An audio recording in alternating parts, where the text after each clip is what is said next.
Hello everyone, my name is Tara and I am your forever faithful host of Hairs to You. Here to talk about all things hair, so grab your favorite drink of choice, get comfy, and let's get started.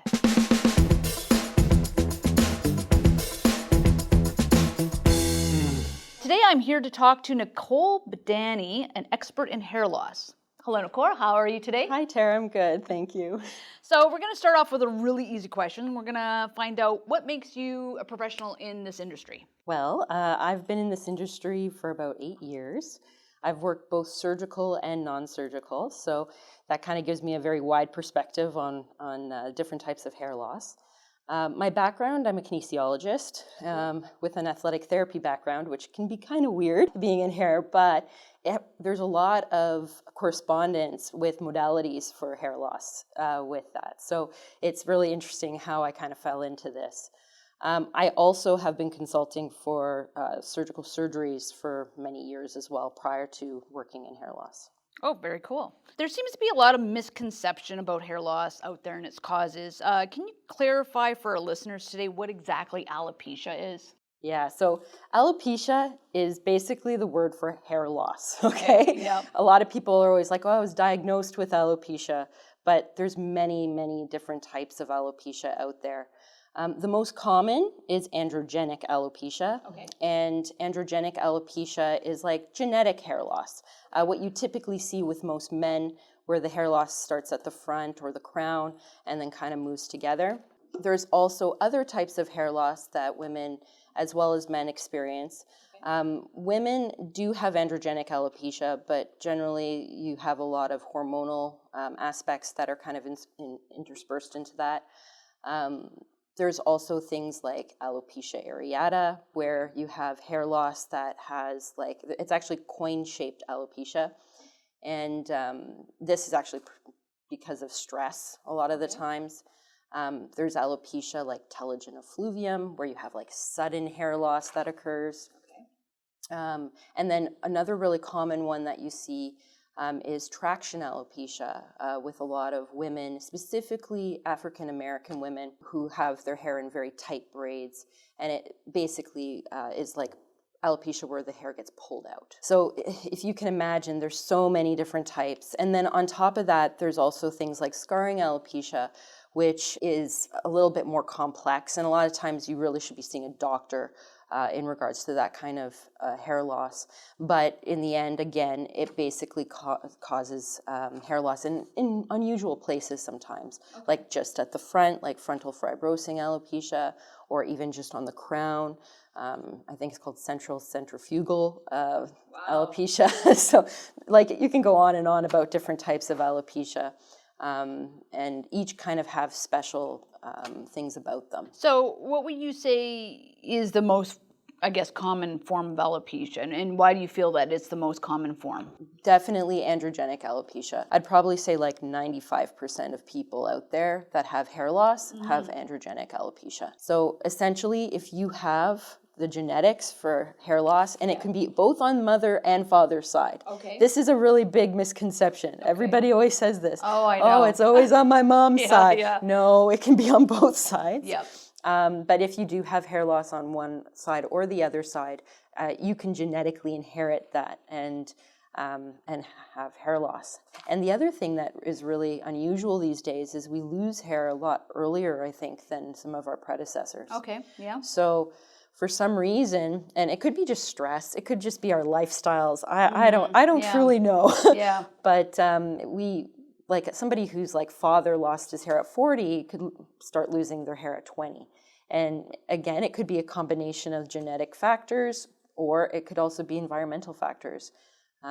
But one of the big things is it's not your fault with that. Yeah. So I have a question. I hear a lot of people say sometimes, oh, I moved to the country, I think it's the water. Yes, absolutely. Yeah. Yeah, that is one of the most common things I hear all the time. And water doesn't play into the hair loss factor at all. Okay. It may change the way the hair feels.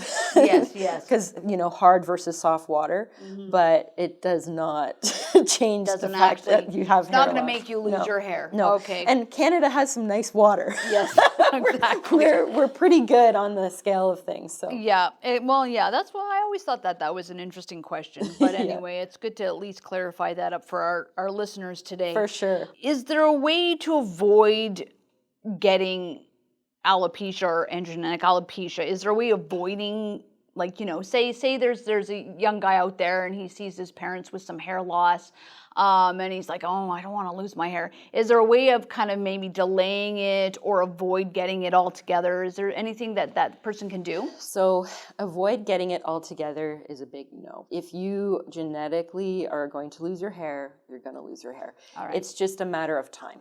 Yeah. However, you can fight it. And you can fight it in a way that allows you to have hair for a longer period. Okay. You have to be early on. Because if you let it go, yeah, and the follicles die, basically, you can't get them back. So we can't make zombie hairs or anything like that? No. Okay. And even if you think about hair transplant, you pull hair from the back and the side of the head, and it gets moved. It doesn't grow back, okay? So if you're going to try to keep your hair alive, the hair has to be there. Okay. It's kind of like, I kind of make a comment about, like, you can't grow a third eye. You can't grow a new follicle from nothing. But you can, heal what is existing. Okay. So there are things like laser light therapy, PRP. There's things like medications like Rogaine. Though Rogaine, it's not necessarily fully about prevention in the long term, but it can help slightly.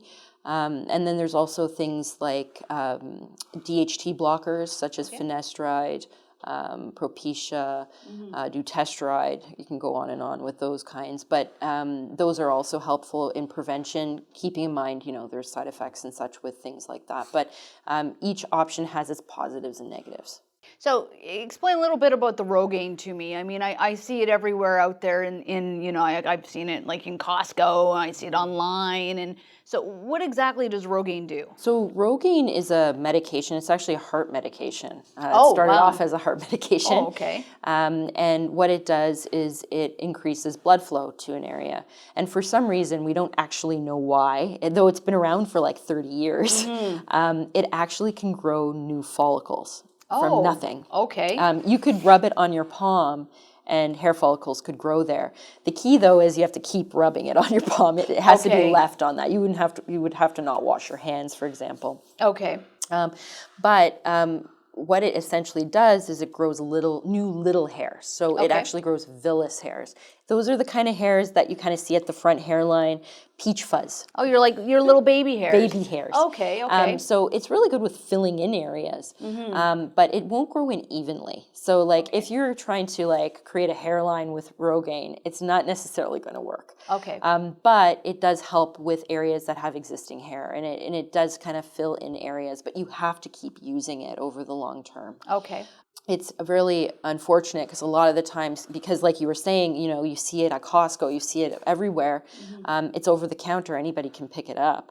But if you don't know what it's doing, like constantly I see people who start using Rogaine and thinking, oh, I'm going to prevent hair loss in the long term. Okay. And they just keep losing their hair, really. They get a boost at the beginning, but after, a period of a year or more, depending on how fast the person's hair loss is, they're going to start to see a decline.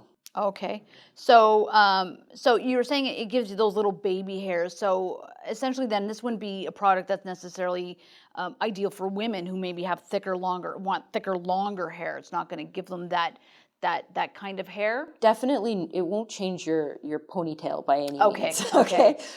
It might, if you're worried about seeing your scalp, it might actually help a little bit with, covering some of that, but it's limited. It's not gonna totally cover an area. So explain to me a little bit about this laser light therapy. So what exactly does that do with hair loss? Yeah, so laser light therapy has been around for a long, long time. And this is actually one of the weird ones that kind of correspond with my background with athletic therapy. Okay. It's the same kind of laser that's used for musculoskeletal injury. Okay. So these are cold therapeutic lasers. And what you do is you put it on your head, usually depending on the machine, because there's so many different types of machines on the market. Most of the studies originally were done with laser combs, and they were like little comb-looking things with multiple diodes on them, anywhere between like, I think it was like 6 to 12 or something along those lines. Yeah. And they basically, you'd hold it in place for about 30 seconds to a minute and then move it along the area of hair loss. Very cool. And what this would do is it would stimulate the existing follicles. So if we were to look at your hair under a microscope, we usually have anywhere between 1 to 4 hairs growing from each place. On average, probably about 2, okay? And as you miniaturize, as the hair gets weaker, a few things happen. The cycle changes, so a lot of the times women, for example, will notice that they can't grow their hair very long, and that's because their cycle is much shortened. Usually a cycle takes around 7 years. Yeah.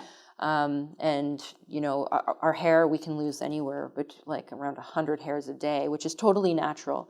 But if we start losing more than that, it's because usually the cycle is shortening and the hairs are weakening and they fall out.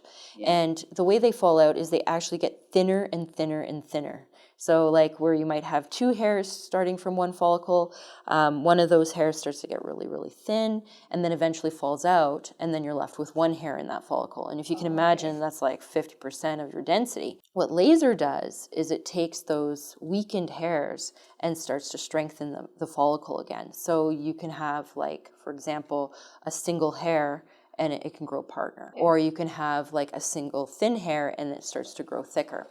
And what laser does is it uses light energy, and the energy gets absorbed by that follicle, and it uses it for healing. It increases blood flow, and it also has some hormone interaction that increases as well for healing. And that's very similar to what happens with, like, if you hurt your knee, for example, and you wanted to like reduce swelling. And over a long period of time, what you'll find is that the hair actually starts to grow in a little bit thicker, which is great because, you know, you get more than you had previously, but it doesn't bring it all back. These are great, especially at the beginning. So if a person has quite a lot of hair loss, then they're probably not, and they use laser, they're only going to get a minimal kind of change.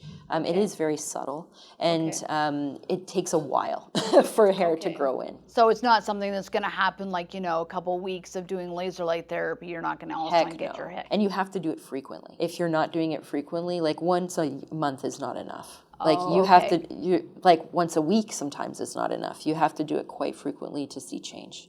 And now once you get the change, like, can you just stop and then go about your regular life, or is this something you're doing forever? It's something you're doing forever, ever. Okay. I always kind of compare it to people. It's like, okay, imagine you're going to the gym and you're trying to work out. Yeah. You're trying to get big muscle. And you get big muscle, but then you have to keep it. So you have to keep going to the gym. Oh, okay. If you stop going to the gym, your muscle is going to deplete. And the same thing goes for hair. It's a lifelong journey, and because it's genetic, you have to keep fighting for it. It's kind of like a war you're going to lose, but you can, you know, extend that battle for as long as you want. You keep trying to fight as long as you possibly can anyway. Exactly. Okay, cool. So now you also mentioned about the PRP. So what exactly is PRP? Is actually quite similar to laser light therapy. Okay. But it uses a totally different method to actually regrow. So what they do with PRP, or platelet-rich plasma, is they take blood, they centrifuge it, or sometimes they put them in gels to separate the blood. And then what they'll do is they take the plasma portion of it and they go in and inject it into the area of hair loss. Oh, wow. Okay, so yes, there are needles involved. So that's not going to feel too good. No, it's not fun. Oh. It's not a fun experience, but it does work faster than laser. Okay. Okay, and I find compliance is much better because you're going to a facility to get this done. You're paying money to do it. You're not just buying a laser machine to just use it whenever you feel. Oh, okay. So you're more committed. Yeah, Okay, yeah. Though you're probably more terrified in going to your procedure, but Yeah. it does really help over the long term. But again, there's limits to these kind of treatments as well. Again, it's better for people at the beginning of hair loss, not end stage. And as soon as you start to see a lot of shiny, bald area, you're not really looking into PRP. All right, that makes sense. I know why kind of men lose their hair. I mean, it's kind of in you look at men and you say, oh yeah, your father's bald or your grandfather was bald and you're probably going to be bald. And what happens with women? Is it the same sort of thing? Is it always genetic? Is there anything else that's contributing to females losing their hair? Absolutely. Women are complex creatures. Yes, we are. Yes, we We are. really are. And it's unfortunately, when it comes to hair loss, it's very complex. Hormones with women are far more complex than men. Okay. And a lot of the times with women, there are so many different factors that play into hair loss. So, for example, where a man, if it's just genetic, and they're experiencing hair loss, that's enough. Yeah, yeah. A woman, yeah, it can be just genetic, but usually there's more factors that play into it. Okay. It's not usually so straightforward. So you can have the genetics for hair loss underlying, and then there are factors that are hormonal. So pregnancy, for example, a lot of women notice hair loss after they've given birth. I've even seen some beforehand, like some women that have lost their hair, when they find out they're pregnant, and are kind of like, it happens. It's more common to notice it after, because the hormones for pregnancy, especially while carrying, are good. It's like about growth.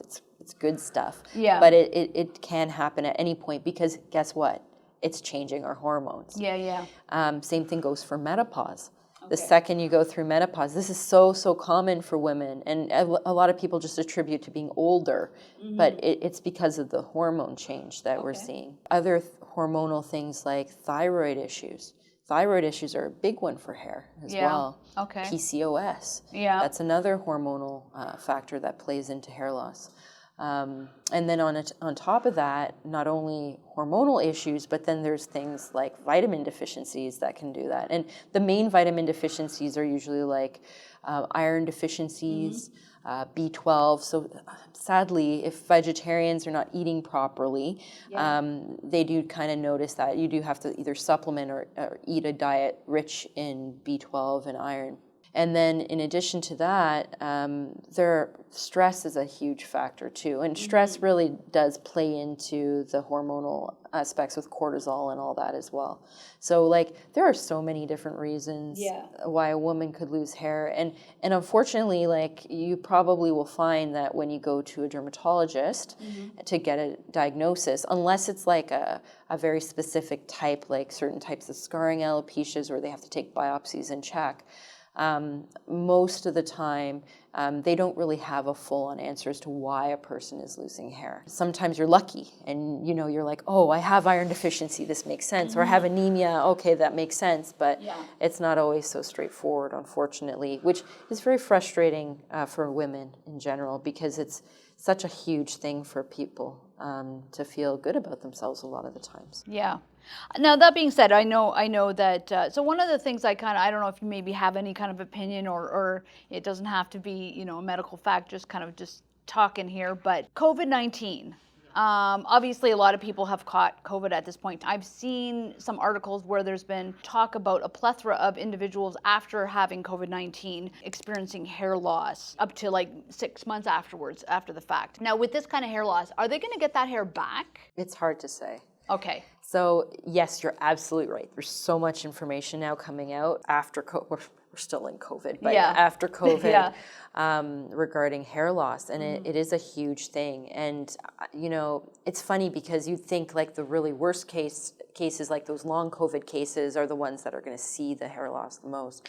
But it's not the case at all. Some people, long COVID, it makes sense. They're really sick. They're not feeling well. Sometimes they're hospitalized. Their bodies are going through huge, fighting changes, and yeah, that stresses the body out, and you're going to lose hair. But even some cases where there are barely any kind of side effects, they're, you know, it's like a cold, and then they lose hair.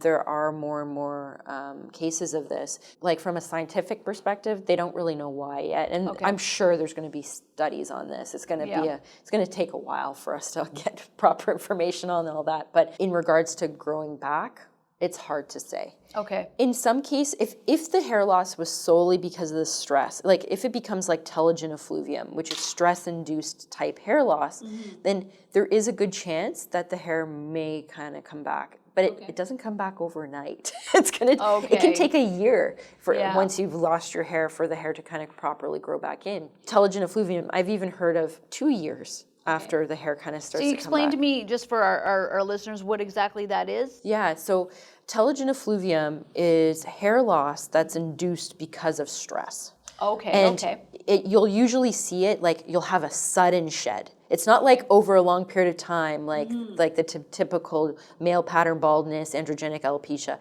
It's like something that will suddenly happen where you're like in the shower and you're like, oh my God, what is all this hair? You're gonna notice it like really, really suddenly. And it's usually very diffuse. It's kind of like all over your head. It's not just in one place. Okay.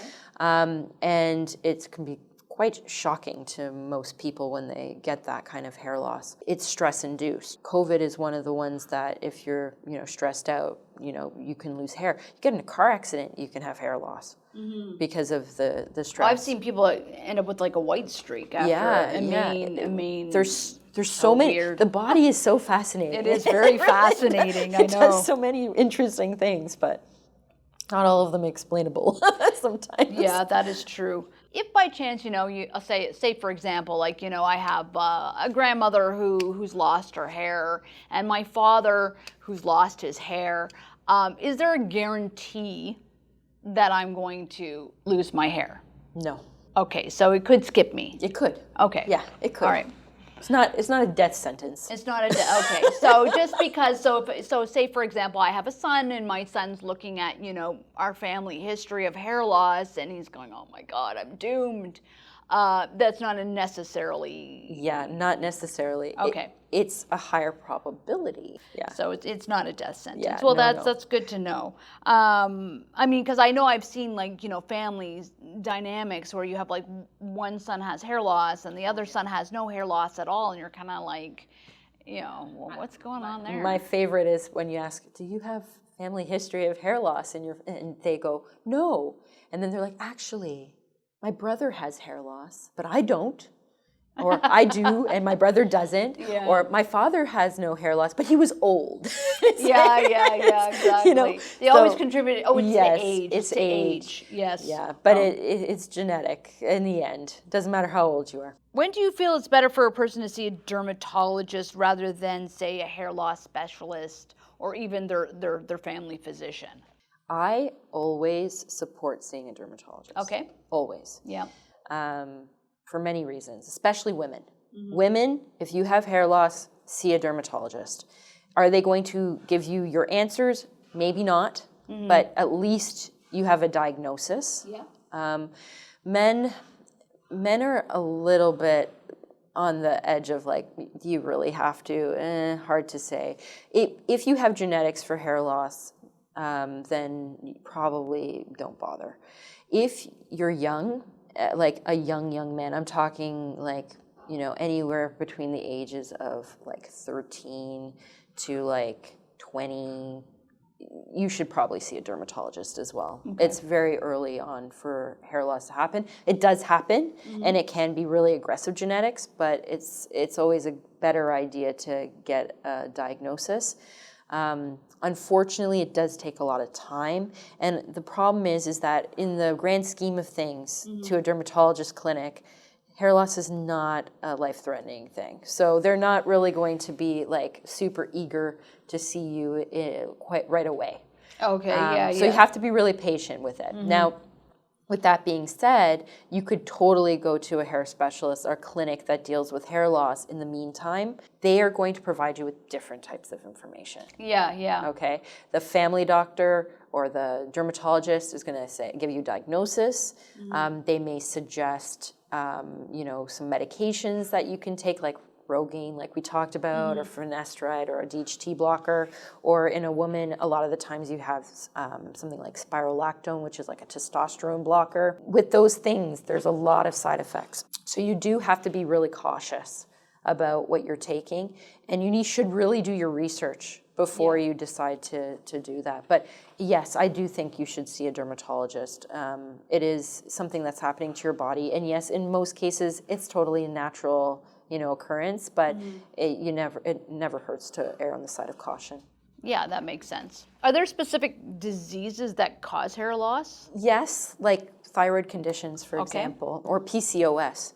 PCOS is a polycystic ovarian syndrome. It's a very common thing that women get diagnosed with, and it does. But it's again hormonal, changes, hormonal deficiencies that contribute to the hair loss. If there's a hormonal component to it, there's a chance. Okay. There's always a chance. Now, if they got their hormones under condition, like under wraps, like would that alleviate the hair loss, or is it something that they're constantly going to struggle with? Would they get the hair back? It's a really good question. It's really hard to say. Yeah. It's complex. Okay. It makes sense that let's say you lose hair and then you're trying to grow that hair back, and it's hormonally based. If you fix your hormones, the hair loss should kind of stop. You shouldn't be losing more hair, but the hair that you've already lost might have a difficult time coming back. In some cases, yeah, you could totally, like your body could just like adjust, and the hair after a period of time, again, we're talking like 6 months, a year, could start to grow back in, but it's kind of like a chance. You just don't know. It's always better to kind of support hair growth during those kind of times. Yeah. And it is important, if you do have a hormonal component to your hair loss, to try to fix that hormonal component so that it doesn't, keep going. If you can, balance things out, then you're far better off. That makes sense. Now, so does that work the same way? Would it still take about a year when it comes down to, say, pregnancy? Like we were talking about, like after they have a pregnancy and they lose their hair, is it sort of the same thing, about a year before everything's going to kind of balance itself back out and get to normal? Maybe. Yeah. I think, I'm not 100% sure about this from a scientific perspective, but I'm sure breastfeeding plays into some of that as well. Okay. And it depends on how long a person is breastfeeding for. Gotcha, yeah. Everybody is different. And if you have like a genetic component, and then it kind of turns on those genetics, maybe won't come back. You never know. And this is the problem with hair loss. It's just so complex, man. But you also, there's no way to predict it 100%. Yeah. And that's really frustrating for people. You would like to be like, oh, a year's time, yeah, it's going to all grow back in. But it doesn't always work that way, unfortunately. When should someone first address the hair loss? How long should they wait before they start to panic? Yeah. If you start to notice hair loss, so the first person who's going to notice hair loss is going to be you. You know your hair, you're looking in the mirror, you're like, oh, when I shower, I'm like, oh, I noticed it's a little thinner than I usually see, or you're noticing fallout, or you're noticing your ponytail is a little bit thinner. If you want to try to get ahead of the game, you do it as soon as possible. And you start to, do some treatments to kind of help yourself over that period of time. Yeah. If you wait, you have the potential to lose those hairs. Now, it's not the end of the world if you have lost some follicles. Those follicles can, they're gone, but we have quite a bit of hair on our head. So, you can hide things quite well. And even when we talk about transplants, for example, the densities of transplants naturally are lower. They're not going to be the same as what you generally see. And they still look really, really good, right? And then if anything, you can also wear a hair system. There's always something that can be done depending on the stage that a person's at. Yeah. But, if you do something earlier on, it allows you to try to keep the hair around for a bit longer than, you would naturally have. Getting into something a little bit, a couple other questions I have here that kind of have been brought up throughout the time, and I've kind of looked into it a little bit. Creatine. I've been hearing that creatine can cause hair loss. So, to tell you the truth, I have not seen that creatine specifically can cause hair loss. Testosterone, which, you know, a lot of people mistaken when they talk about like bodybuilding and working out. So steroids definitely can play a part in hair loss. Creatine basically helps with muscle building, but specifically it helps with muscle healing. Okay. And with muscle healing, it's not necessarily doing too much to testosterone itself. So truthfully, I haven't really seen any correlation with creatine use and hair loss, because creatine is in most like protein shakes and things like that. And just because you're at the gym working out trying to get big doesn't necessarily mean that you're Now, going to would lose the hair. increase of testosterone trigger it at all? It could. It could. Because the reason for hair loss is a hormone called DHT, dihydrotestosterone. It's a byproduct of testosterone. So if you have a lot of testosterone, you're probably creating a lot more DHT. Now, is that like 100%? Like you have high testosterone, you have DHT?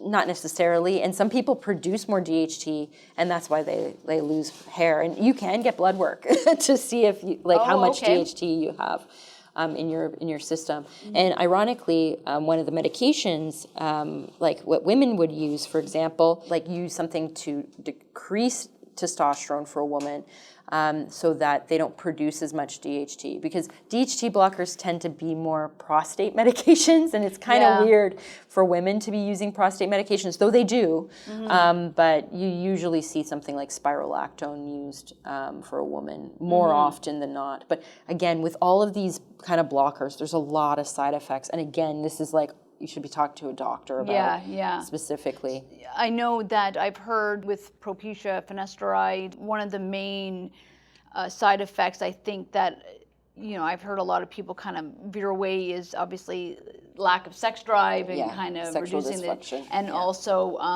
breast cancer in men. I've also saw that as being one of the side effects too. So that's, I mean, that's kind of a little scary. Actually, a really big one, even more than the breast cancer one, is depression. And that's a big one, inclined to like the same level as sexual dysfunction. And yes, they can cause each other as well. But that's a really big one for a lot of, especially young men. And to tell you the truth, like this is my own personal feeling on it, is that I'm not a huge fan of DHT blockers for young men, like under the age of 30. And you should definitely not be trying this if you're trying to procreate or have children. That makes sense. Now, if you have a DHT blocker, this is just kind of a thought that came to my head. So you have a DHT blocker. Now, does that decrease your testosterone? No. That doesn't, so it doesn't, it's not going to affect that aspect of things. It's just DHT. Okay. It's blocking DHT. The only one that just decreases testosterone is spirolactone. Okay. All right. Now, this is another thing I've kind of noticed out there, actually in my own personal life with family. Why is a person who's transitioning from female to male lose their hair? It's so fascinating. I'm just kind of learning a little bit more about this. Okay. But it's totally possible for a female pattern to become a male pattern and more aggressive because, again, what they're doing is they're injecting testosterone. Gotcha. Okay. So again, back to this whole testosterone aspect of things, because they're injecting testosterone, now they have higher levels of testosterone and potentially higher levels of DHT. And now the genetic pattern is moving into more of a male pattern versus female. Now, just so everybody knows, the difference between a male pattern and a female pattern is a male pattern pretty well focuses in on the top. So if you think of, like, I always call it the horseshoe. The men keep the sides and the back of their hair, and then the top is like free game. Women, on the other hand, can lose hair anywhere on their heads. Oh, okay. Anywhere. the sides and the back included. If a woman who has, a sensitive area all over her head transitions to become a male, then the area on the top, which is still sensitive, I guess just because of the higher levels, they have more of a chance of losing the hair. Okay. And women don't tend to go fully bald. And I think this is where it really kind of falls into things, is that with women, because it's so diffuse, though the hair is thinning out, miniaturizing, you don't necessarily have a huge amount of dead follicles. You can, for sure. And us women, we like having a lot of hair. Yeah. But when you start transitioning, I think that the male, like the testosterone, is allowing, and the higher levels of DHT is allowing for more of a chance for those follicles to go full death. So you start to have shiny baldness in those areas. So there has to be, I guess in your opinion, there has to be obviously some female pattern baldness kind of already genetically integrated into that individual for them to, so it's not, so I guess if there's no genetic balding in the family, there's not guaranteed that if you go from female to male that you're going to lose your hair. No. Okay. No. So it's just more or less because you need the family my history. father's bald and my grandmother had hair loss. Okay. Yeah. So it's technically my fault. So that's pretty much it for me. Do you have anything else you want to add? No, not really. I'm really pleased to be able to, talk to you today. Well, thanks for joining us today, and let us end off with a toast. Here's to you, and of course, here's to me. This podcast has been brought to you by Superhairpieces. You can learn more about us online via TikTok, YouTube, Instagram, Twitter, Facebook. Anywhere online you will find us. For more information on hair loss and different solutions, please visit our website at superhairpieces.com, and I will be back with the next episode. Talk to you soon.